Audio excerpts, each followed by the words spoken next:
partons à la découverte, à la rencontre de personnalités du Grand Est ce soir. Michel Fournier, le maire des Voivres, Grégory Boileau et Éric Bertrand.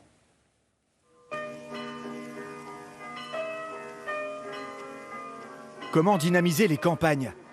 Redonner vie à des villages souvent isolés et délaissés. C'est le combat que mène Michel Fournier depuis 35 ans.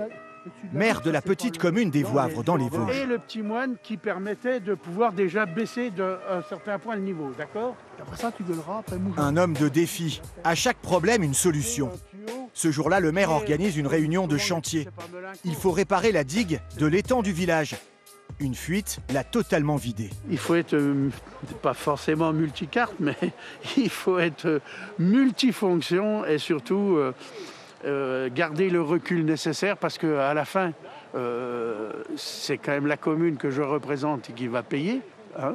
C'est donc le contribuable. Hein. Donc j'ai ce devoir aussi de trouver les meilleures solutions, y compris les meilleurs accompagnements financiers pour faire en sorte que, voilà, qu'on s'en tire le mieux possible. Michel Fournier est un ambassadeur, le porte-voix de la ruralité. Voilà, et on n'a rien à dire, nous. Son village, il le transforme depuis 1989 avec des projets ambitieux. Il est aussi président de l'Association des maires ruraux de France. Se battre pour le bien commun, faire avancer la cause des campagnes, une obsession.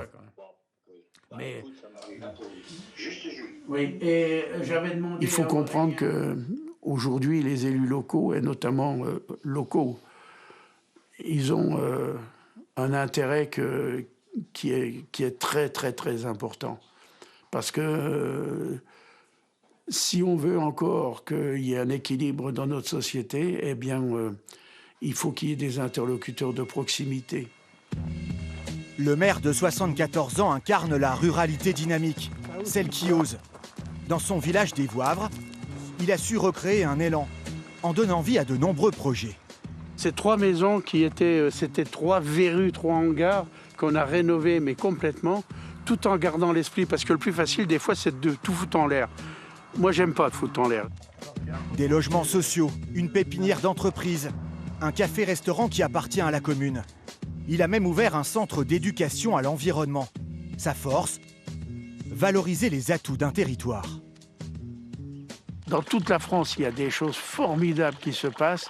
Et ces choses formidables, il faut savoir les mettre en avant pour faire comprendre qu'elles appartiennent à ceux qui sont localement installés et que ce n'est pas la peine qu'ils aillent chercher ailleurs l'exotisme. Ils peuvent l'avoir chez eux, simplement qu'ils en profitent. Sinon, le dossier pour Paris demain est prêt.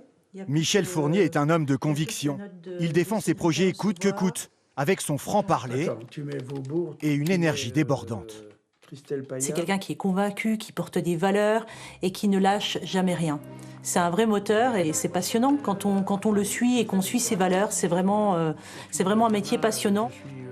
Moi, ce que je refuse, c'est je ne veux pas manquer de courage. Il y a aussi une forme d'adrénaline, d'aller au-delà de ce qui est convenu de faire.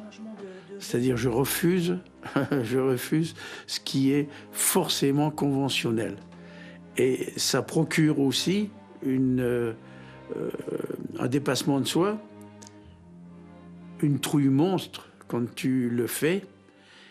Et une fois que tu l'as ou réussi, du moins que tu as passé le cap, tu te dis c'est possible, la prochaine fois j'irai encore plus loin. Cet ancien agent commercial a su imposer ses idées et sa vision de la ruralité pour devenir aujourd'hui le meilleur défenseur de nos campagnes.